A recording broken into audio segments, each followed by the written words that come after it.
ఇక సోషల్ మీడియాలో సీఎం కేసీఆర్ దూసుకుపోతున్నారని అన్నారు మంత్రి కేటీఆర్. పాలనలో ప్రజల సలహాలు సూచనలు తీసుకుంటూ ఎప్పటికప్పుడు సమస్యలు పరిష్కరిస్తున్నారు. సుపరిపాలన సుస్థిర అభివృద్ధిలో సామాజిక మాధ్యమాల పాత్రపై డిబేట్ జరిగింది. సోషల్ మీడియా పబ్లిసిటీ ఐకాన్ గా మారిందన్నారు నేతలు.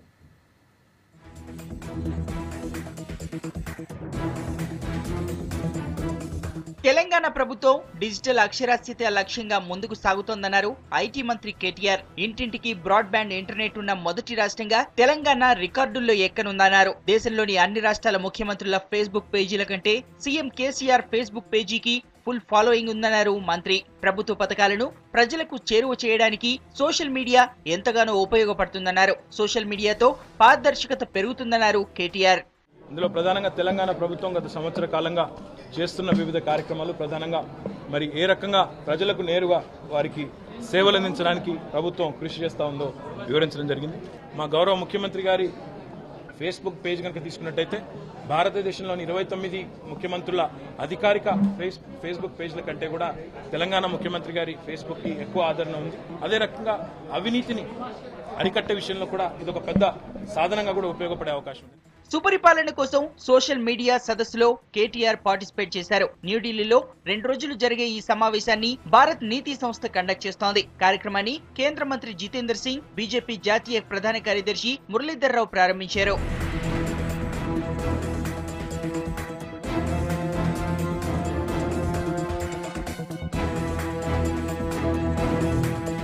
కేంద్ర స్థాయి నుంచి పంచాయతీ స్థాయి వరకు అందరూ సుపరిపాలనను కోరుకుంటున్నారని బీజేపీ జాతీయ ప్రధాన కార్యదర్శి మురళీధర్ రావు అన్నారు. ప్రభుత్వాల పనితీరులో గాని సమీక్షలో గాని విశ్లేషణల్లో సోషల్ మీడియా సాధనంగా మారిందన్నారు.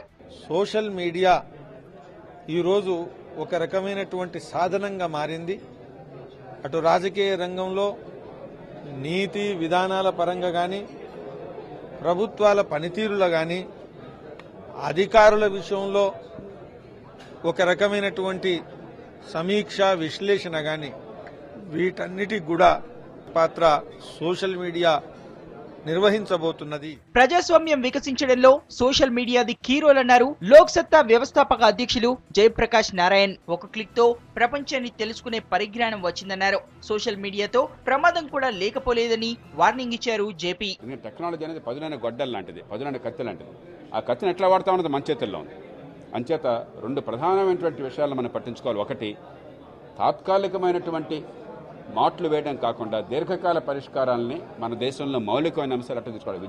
సోషల్ మీడియాను సద్వినియోగం చేసుకున్నట్టయితే పనికొచ్చే చర్చని, పరిజ్ఞానంతో కూడిన చర్చని, సంఘటితంగా మార్పును కోరే చర్చని చేపట్టినట్టయితే మన ప్రజాస్వామ్యం చాలా వేగంగా మారడానికి, మన దేశంలో పరిపాలన బాగుపడడానికి, మనందరికీ అనుకున్న అవకాశాలు లభించడానికి, సంపద పెరగడానికి గొప్ప అవకాశం అవుతుంది. ప్రభుత్వానికి ప్రజలకు వారధిగా సోషల్ మీడియా మారిందని క్లారిటీ ఇచ్చింది భారత్ నీతి. భవిష్యత్తు కోసం మంచి చర్చలు జరగాలని చెప్పిన నేతలు సోషల్ మీడియాతో ప్రమాదం ఉందని కూడా వార్నింగ్ ఇచ్చారు.